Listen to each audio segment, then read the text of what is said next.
Right. போன வீடியோல ஒரு நெய்யரி என்ன நிகழ்வுல ஒரு நெய்யரியில எப்படி குறிச்சு எப்படி அதே கேள்வியா போட்டுருக்கேன்னா அதுல வந்து 5 கேள்வி தான் இங்க வருது.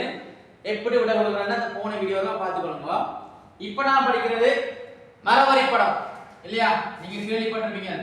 நெய்யரி கேட்டு அடுத்து மரவரி படமா வரும் இல்லையா? கிளையா போகும். இதை வச்சுக்கொண்டே ஒரு மரவரி படத்தை வரைந்து காட்டுங்கன்னு சொன்னால் எத்தனை தடவை எடுக்கிறார்? அந்த கேள்வியை சொல்லிப்பேன். இந்த கேள்வியை திருப்பி ரிப்பீட் பண்றேன். ஒரு பட்டியல் 3 சிவப்பு நிற பந்துகளும் 2 நீல நிற பந்துகளும் உள்ளன. எலுமாறாக முதலாம் தடவை ஒரு பந்து எடுக்கப்பட்டு நிறம் குறிக்கப்பட்டு மறுபடியும் பெட்டியில் இடப்படும். மீண்டும் இரண்டாம் தடவை ஒரு பந்து எடுக்கப்பட்டு நிறம் குறிக்கப்படுகின்றது. ஓகேயா?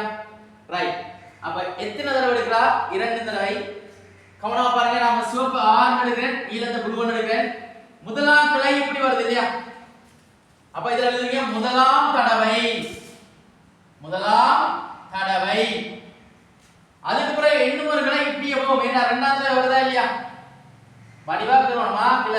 ரைட். இதுல போடுங்க இரண்டாம் தடவை. இரண்டாம் தடவை.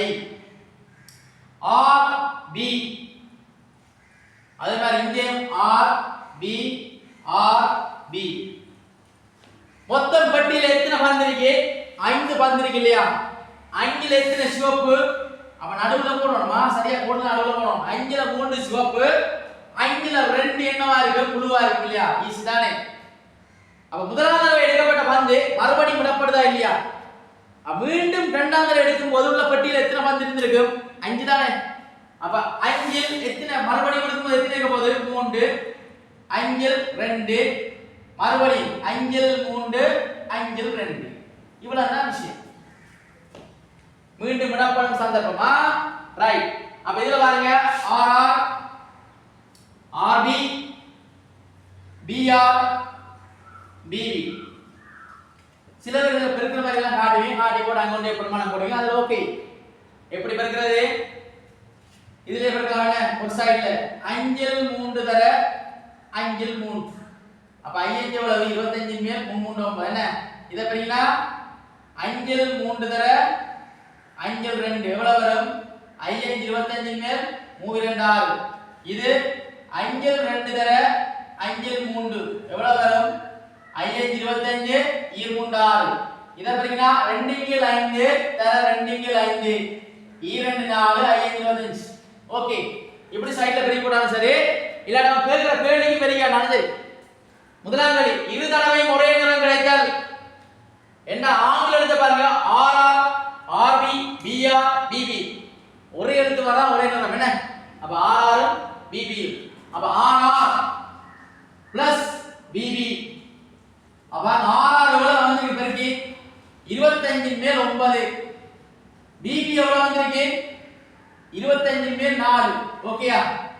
பகுதி சமன்னா தொகுதியை கூட்டலாம் வச்சீங்க. அப்ப 25 மேல் என்ன வரும்? 9 4 13. இரு தடவை வெவ்வேறு நிறம் கிடைத்தால் என்றா ஆர்ஆர் பிபி வராது. என்ன வரும்? ஆர்பி பிஆர் என்ன? அதாவது முதலாம் தடவை சிவப்பு கொண்டா இரண்டாம் தடவை நீலம், முதலாம் தடவை நீலம் கொண்டா இரண்டாம் தடவை சிவப்பு இல்லையா? அப்ப என்ன வந்தது? இதுல 25 மேல் 6. அத நாம போடுவோம் இங்கிலீஷ்ல ஆர்பி பிளஸ் பிஆர். அப்ப ஆர்பி எவ்வளவு வந்தது? 25 மேல் 6. பிஆர் எவ்வளவு வந்தது? அதுவும் 25 மேல் 6.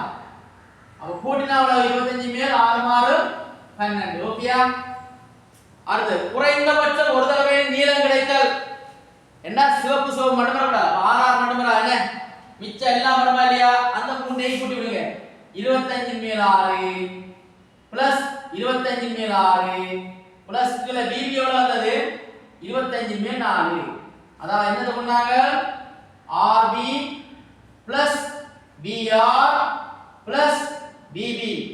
ஏண்டா குறைந்தபட்சம் ஒரு தடவை வேணும்னு சொன்னா பிபி வருமா? அப்ப கூட்டினா பகுதி சமன்னா தொகுதியை கூட்டலாம் தானே? அப்ப 25 மேல் 6 மாறும் 12. 12 4 எவ்வளவு? 16. அப்ப பாத்தீங்கன்னா நெய்யரியில கேட்ட கேள்விக்கு இந்த நிகழ்வுக்கு ஒரே விடதான், மரவரைக்கும் அதை விட தான் வரும். ஆகவே நீங்க கணக்க கேள்வி கேட்பாங்கன்னு யோசிக்கூடா. அங்க இரு தடவை ஒரே நிறம் கிடைக்கும் என்று கேட்டா நெய்யரியில இங்க கேட்கலாம் குறைந்தபட்சம் ஒரு தடவையின் நீளம் கிடைத்தல். ஓகேயா? இவ்வளவு தான் விஷயம். மீண்டும் இடப்படும் சந்தர்ப்பம். ஓகேயா? கிளியரா? ஓகே, வழியா படிச்சு கொள்ளுங்க. நன்றி.